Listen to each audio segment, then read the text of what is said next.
পরিকল্পনা উপদেষ্টা একটা আশা প্রকাশ করেছেন যে নতুন বছরেই রাজনৈতিক সরকার পাবে দেশের মানুষ। নির্বাচনের সময়সীমা নিয়ে রাজনৈতিক দলগুলোর মধ্যে সবসময় একটা আশঙ্কা উদ্বিগ্নতা আমরা দেখতে পেয়েছি। এই যে বক্তব্যটা তিনি দিলেন, সেটি আসলে সেই উদ্বিগ্নতা বা আশঙ্কা কিছুটা কমাচ্ছে কিনা, কিভাবে দেখছেন? আপনাকে ধন্যবাদ। আর প্রিয়ভাজন ব্যারিস্টার রুমিন ফারহানা, আপনার অনুষ্ঠানের দর্শক শ্রোতা তাদেরকে শুভেচ্ছা নেই। অনেকদিন পরে আপনার সাথেও দেখা, তো সেজন্য আপনাকে বিশেষভাবে শুভেচ্ছা জানাই। আমরা আজকে আমি দুপুরে পরপরই খবরটা আমরা জেনেছি অনলাইনের মাধ্যমে। আমি শিক্ষা এবং পরিকল্পনা উপদেষ্টা প্রফেসর ওয়াহিদুদ্দিন মাহমুদ, যিনি আবার সরাসরি আমার শিক্ষকও অর্থনীতি বিভাগে, তো আমি তার এই বক্তব্যকে স্বাগত জানাই।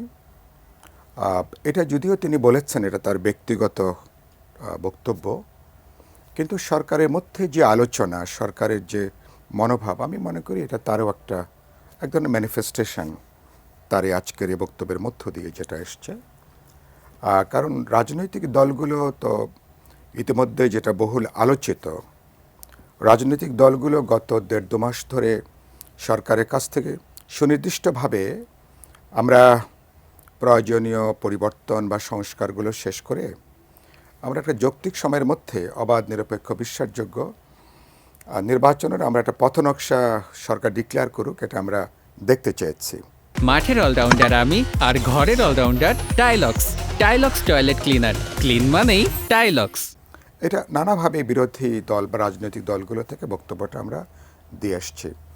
এর আগে আরেকজন উপদেষ্টা ডক্টর আসিফ নজরুল, তিনিও একই ধরনের কথা তিনি বলেছিলেন। তারও আগে সেনাবাহিনীর প্রধান জেনারেল ওয়াকারুজ্জামান, তিনি বলেছিলেন যে 18 মাসের মধ্যেই দেশে একটা নির্বাচন হবে বা হতে পারে, এরকম একটা কথা তিনি বলেছিলেন। সবগুলো বক্তব্যকে আমরা ইতিবাচকভাবে আমরা দেখছি। আমরা তার মানে হচ্ছে নীতি নির্ধারকদের মধ্যে এটা একটা আলোচনা যে তারা আগামী বছর 2025 সালের মধ্যে একটা আলাপ আলোচনা করে, বোঝাপড়া করে, গুরুত্বপূর্ণ কাজগুলো সম্পন্ন করে, যে সমস্ত সংস্কারের ব্যাপারে আমাদের মধ্যে ঐক্যমত আছে, বোঝাপড়া আছে, তো সেগুলো নিয়ে আমরা আলাপ আলোচনা করে আমরা সিদ্ধান্তের জায়গায় আসতে পারি। গোটা নির্বাচন কমিশনের একটা গণতান্ত্রিক পরিবর্তন, সংস্কার, প্রশাসন এবং ল এনফোর্সিং এজেন্সিস বা জুডিশিয়ারি সহ নির্বাচনের সাথে সরাসরি সম্পৃক্ত যেসব মন্ত্রণালয় আছে, প্রতিষ্ঠান আছে, সেখানে যে পরিবর্তন, সংস্কার অথবা গুরুত্বপূর্ণ রদবদল যেগুলো দরকার, সেগুলো শেষ করে নির্বাচন হতে পারে। ইতিমধ্যে আরেকটা আশাব্যঞ্জক ব্যাপার যে ইতিমধ্যেই নির্বাচন কমিশন গঠিত হয়েছে, তারা প্রথম সভাও তারা শেষ করেছেন। প্রবাবলি আগামী ফেব্রুয়ারি মার্চ মাস থেকে তারা ভোটার তালিকা হালনাগাদ করবার কাজও তারা বলেছেন শুরু করবেন। সেদিক থেকে আমি মনে করি যে এটা একটা ইতিবাচক একটা ইঙ্গিত। কিন্তু ফাইনালি নির্বাচনের শিডিউলটা ডিক্লেয়ার করবে নির্বাচন কমিশন, এটা তাদের এখতিয়ারে।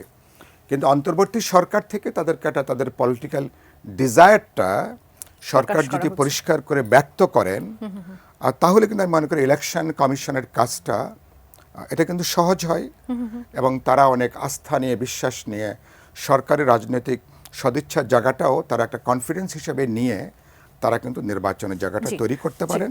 আরেকটা কথা, আজকে স্যার যেটা বললেন যে বাংলাদেশ যদি একটা গণতান্ত্রিকভাবে যদি বাংলাদেশ বেরিয়ে আসতে পারে, তাহলে ছাত্র অভ্যুত্থানের শহীদদের যে আত্মত্যাগ বা অভ্যুত্থানের সাফল্যটা বোঝা যাবে। আমি মনে করি এই সরকার যদি দিন শেষে একটা নির্বাচিত জনপ্রতিনিধিদের কাছে ক্ষমতা হস্তান্তর করে তারা যদি বেরিয়ে যেতে পারেন, মানুষ সরকারকে ধন্যবাদ জানাবে এবং মানুষ তাদেরকে আমি মনে করি প্রশংসাই করবে। অসংখ্য ধন্যবাদ।